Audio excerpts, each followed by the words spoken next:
بسم اللہ الرحمن الرحیم۔ السلام علیکم، ہمارے چینل میں خوش آمدید۔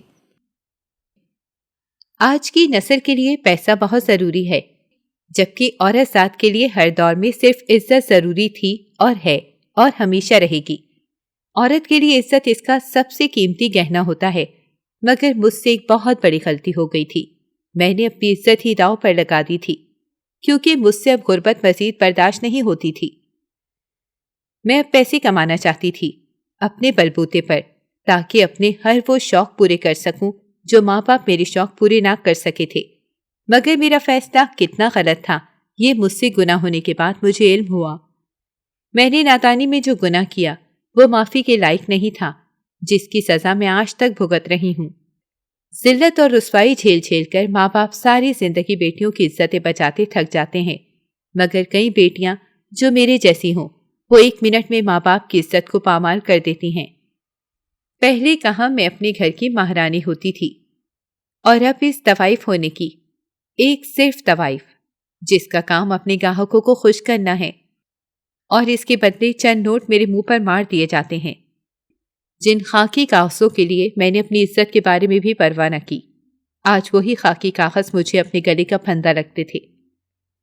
میرا نام ارم ہے، میری عمر 60 سال ہے۔ پچھلے 25 سالوں سے میں اس طوائف خانے کی رونق ہوں، اور مجھے یہاں کام کرتے ہوئے کئی عرصہ ہو گیا، مگر جس لذت اور سکون کے لیے میں یہاں آئی تھی وہ مجھے آج بھی نہ مل سکا۔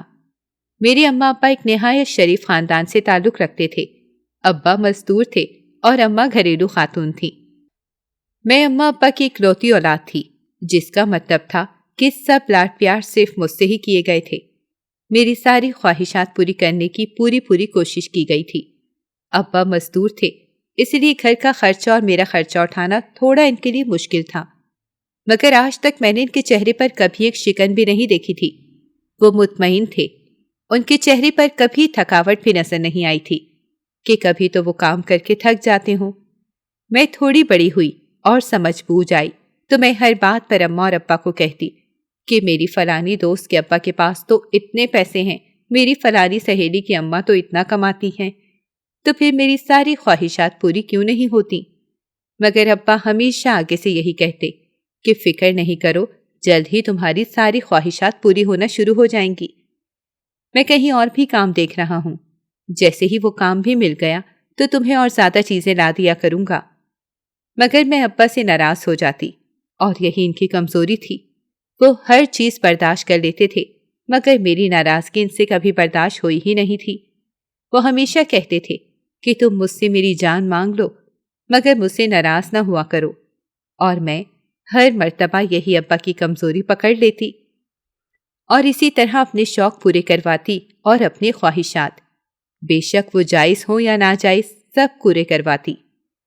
اماں اکثر اوقات ابا کو جھڑک دیتی اور کہتی کہ آپ نے خواہ سے سر پر چڑھا رکھا ہے، ہر چھوٹی بڑی خواہش پوری کرنا کوئی ضروری نہیں ہے، اس کو اگلے گھر بھی بھیجنا ہے، وہاں جا کر ایسے کام کرے گی تو کیسے چلے گا؟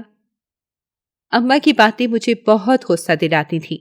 میں اسی لیے دن بدن بدتمیز ہوتی جا رہی تھی، ہر ایک کے ساتھ اونچی آواز میں بات کرتی، اگر کوئی بات پوری نہ ہوتی تو بس جھگڑنے لگتی، مگر ابا کہیں نہ کہیں سے میری وہ خواہش پوری کر ہی دیتے۔